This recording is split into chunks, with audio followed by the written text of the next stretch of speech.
Olá, PH da Física, com vocês para mais uma conversa sobre física, sobre ciência aqui. Eu, esses dias, estava dando uma aula remota.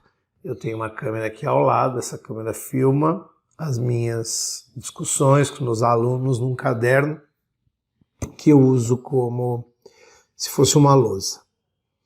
Certo dia, eu coloquei esta câmera virada aqui para baixo e estava arrumando as coisas ainda. E estava este livro aqui, ó. Este livro aqui, ó. Física Contemporânea. Não se trata de uma propaganda do livro, mas é Física Moderna e Contemporânea. Josimar Peruso, Vlaumir Eno e Tiago Gilberto. A questão de hoje não é nem conversar exatamente sobre o livro, que eu recomendo, evidentemente, por isso que eu o tenho. Mas, quando eu filmei esta parte aqui, um aluno fez assim para mim. Essa é aquela parte da física que fala da quântica, né? Que tem aí a quântica, tal, etc. E aí me chamou a atenção que as pessoas talvez não tenham uma dimensão de como a física está organizada, como ela está organizada em si, e que ela tem mais de uma forma de se organizar. E aí eu não sei você que está me assistindo, se tem a dimensão de como isso se dá, como está organizado. Por exemplo, né? Neste livro aqui, se você pega o índice, o que você vai encontrar no índice? Que é uma referência, né? Aliás, sempre antes de comprar um livro, olha o índice, né? Ele tem a teoria da relatividade especial, teoria da relatividade geral, de Einstein, quantização e carga elétrica, espectros e modelos atômicos, mecânica ondulatória, física atômica, paradoxos quânticos, física estatística, semicondutores, a parte que vai para uma parte aplicada, né? Supercondutores, tecnologia quântica e as funções de ondas, tem alguns apêndices aqui. E ele tem um segundo volume, que é este, ó. Física Moderna e Contemporânea, mesmos autores, né? E aí você faz o segundo volume, você olha o índice também. Tá lá, física nuclear, reatores nucleares de fissão, radiação ionizantes, acidentes nucleares, física médica, armas nucleares, inclusive nos acidentes já tem aqui Fukushima. Fusão termonuclear, física de partículas, aceleradores de partículas, astrofísica, cosmologia, teoria do tudo. Vem as supercordas, etc. A grande questão não é nem a gente discutir o livro em si nesse vídeo. Tem muita coisa aqui que vai aparecer no canal. A grande questão aqui é como é que você classifica uma teoria física como uma teoria moderna, contemporânea ou não? Como que se dá essa divisão? Aliás, né, pessoal, vale a pena dizer que se você gosta dessas conversas aqui, logo logo vem aí o PH da Física em 12 lições, PH da Física Quântica em 12 lições. Fica de olho aí, tem o nosso Telegram, entra lá no grupo para você não perder o momento que a gente vai fazer o lançamento da Física Quântica em 12 lições. Mas veja, eu queria conversar contigo hoje sobre essas divisões. Então, como é que a gente classifica essa física? Então, eu vou dar pelo menos 3 possibilidades de você pensar a física. Uma delas, eu vou tomar como referência, e até já sugerindo, já que a gente está falando de livro aqui, né? Tá aqui, ó, Planck, Autobiografia Científica. Por que eu estou mostrando Planck? Em 4 de dezembro de 1900, na Sociedade de Física Alemã de Berlim, o Planck faz um comunicado de como ele podia explicar a radiação de corpo negro, né? Entendendo pequenos osciladores. Então ele foi aluno de Boltzmann, ele foi aluno de Kirchhoff, e ele parte um pouco das questões da termodinâmica associadas à primeira e segunda lei da termodinâmica para chegar na ideia da quantização. Ela é testada em outubro de 1900, se faz alguns testes, se vê que ela se encaixa muito bem aos resultados experimentais, né? Onde você vai quantizar e onde você vai ter a energia, dependendo daquela frequência, né, dada por uma determinada frequência, que aparece em quantidades discretas naquele espectro de radiação que estava posto. Esta data marca o início da física quântica. Então a física quântica tem referência em 1900. Então como que a gente pode fazer uma primeira divisão? A primeira divisão a gente pode fazer pela data. Então tem duas datas muito próximas, muito significativas, que digamos que elas dão o fechamento necessário para a gente entender a física que está posta. Veja, 1900 então nasce a física quântica.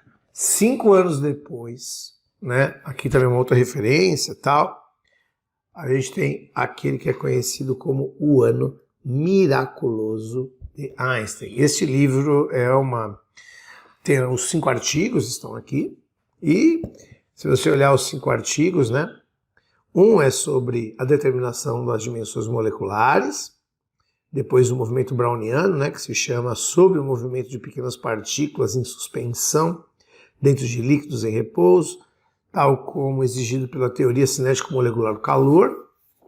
Então, o movimento, você imagina aí uma partícula solta, né, qual é o movimento que ela faz. Aliás, tem uma incerteza muito grande nesse movimento, né? Sobre a eletrodinâmica dos corpos em movimento. E o último artigo aqui é sobre o efeito fotoelétrico, que é sobre o ponto de vista heurístico a respeito da produção e transformação de luz. Esses 5 artigos foram publicados em 1905 e eles têm um simbolismo histórico, porque você tem a relatividade, então um novo olhar sobre a ideia do movimento, um novo olhar sobre parâmetros fundamentais do movimento, que são tempo, espaço e velocidade, e você tem o efeito fotoelétrico, em que Einstein utiliza a ideia dos quanta para poder explicar, né, a ideia do próprio Planck para poder explicar. Então ali por volta de 1900, 1905, se a gente pensar a física que se originou anteriormente a isso, talvez um intervalo de 5 anos para trás, porque você tem ali a radiação, você tem ali o raio-x, que se organiza um pouquinho antes de 1900, mas, grosso modo, antes disso, a gente tem aquilo que a gente chama de física clássica. Toda a física clássica está anterior a este período. E, posterior a 1905, a gente tem aquilo que chamamos de física moderna. Então, o que você tem na física moderna?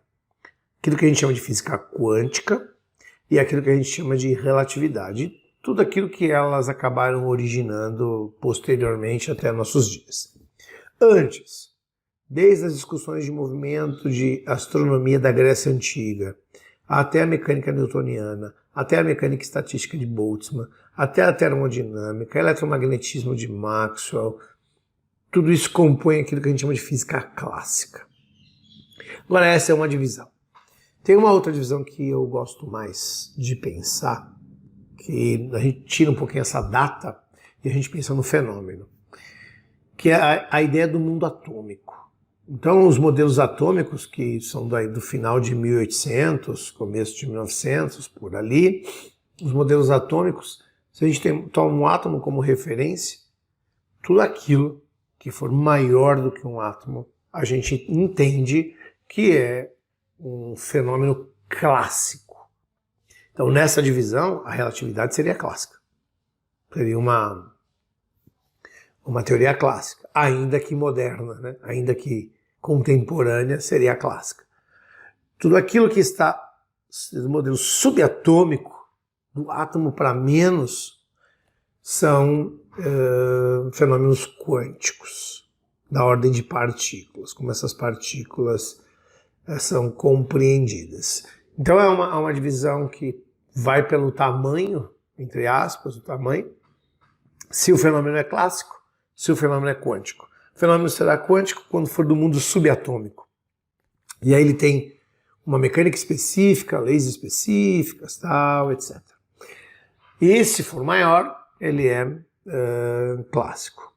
E uma terceiro olhar que você deve ter para os fenômenos é em relação à velocidade.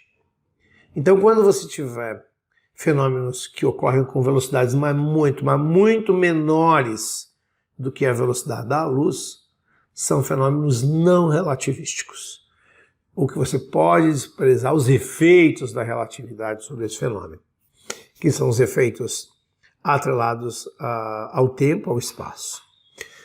Quando a velocidade de um fenômeno ela ocorre muito próxima à velocidade da luz, aí você tem fenômenos relativísticos, que são fenômenos que você deve utilizar as correções da relatividade, as correções de tempo, né? A ideia da dilatação do espaço, contração do tempo, da curvatura, no caso dos fenômenos astronômicos, do espaço-tempo, devido a grandes massas, para fazer essa correção.